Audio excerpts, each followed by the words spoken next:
Il y a des infections qui sont naturellement présentes pendant les soins. Les conséquences directes sur le patient, c'est qu'on allonge sa durée de séjour. C'est également un facteur qui augmente la mortalité dans les structures hospitalières. La maîtrise des infections nosocomiales est un impératif dans les structures de santé. Je suis le docteur Korasek Diop.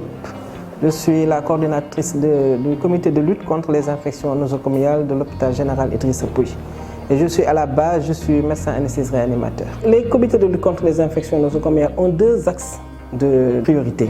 Un, c'est de sécuriser le patient qui rentre dans la structure hospitalière. Maintenant, le deuxième objectif également, c'est de mettre le personnel soignant en sécurité.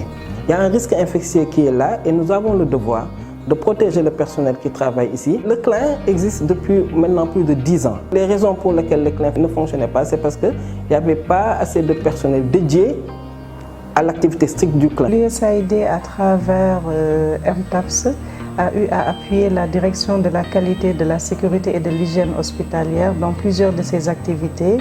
D'abord, nous pouvons citer l'intégration des modules PCI au niveau de la plateforme e-learning du ministère de la Santé, de même que l'appui pour la redynamisation des CLIN au niveau des hôpitaux. Et tout ceci entre dans le cadre également de la sécurisation du personnel et des usagers. La plateforme e-learning est très importante pour nous les professionnels de la santé parce que déjà tous les modules de la santé y sont et ça nous permet vraiment de suivre les cours à distance, de recycler le savoir et d'être à niveau à chaque fois que c'est nécessaire.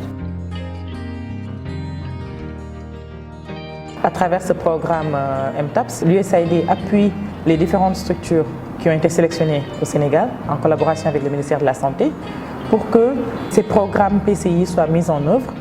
Les étapes de la mise en œuvre commencent par une analyse situationnelle qui est faite par un outil d'évaluation qui est l'outil IPCAF de l'OMS.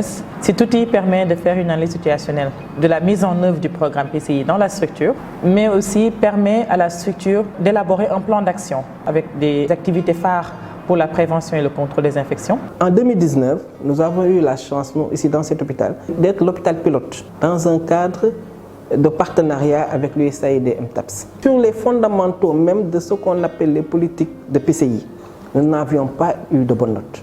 La conclusion, c'est que nous n'avions pas, nous, en tant que membres du comité, les capacités, les compétences à dérouler des politiques de prévention, de lutte contre les infections nosocomiales dans les structures où nous étions. Depuis que nous avons revitalisé le comité de lutte contre les infections nosocomiales, nous nous sommes rendus compte sur le terrain qu'il y avait une nette diminution de tout ce qui était infection associée aux soins. Il y a eu un engouement certain du personnel par rapport aux formations qui ont été tenues et pour la première fois, ils ont pris conscience de l'importance d'avoir des gestes, des bonnes pratiques d'hygiène. La deuxième chose sur laquelle nous avons des résultats très visibles, c'est dans la gestion des déchets biomédicaux. On a un local de traitement des déchets qui répond exactement également aux normes internationales en termes d'aération, en termes de carrelage. Quand ils sont pesés, ils passent dans les appareils qui permettent de broyer et de stériliser ces déchets. Au sortir donc du local de traitement, les déchets sortent et il n'y a plus aucun risque infectieux aujourd'hui. Nous avons une réduction des infections associées aux soins dans la pratique de tous les jours dans notre hôpital.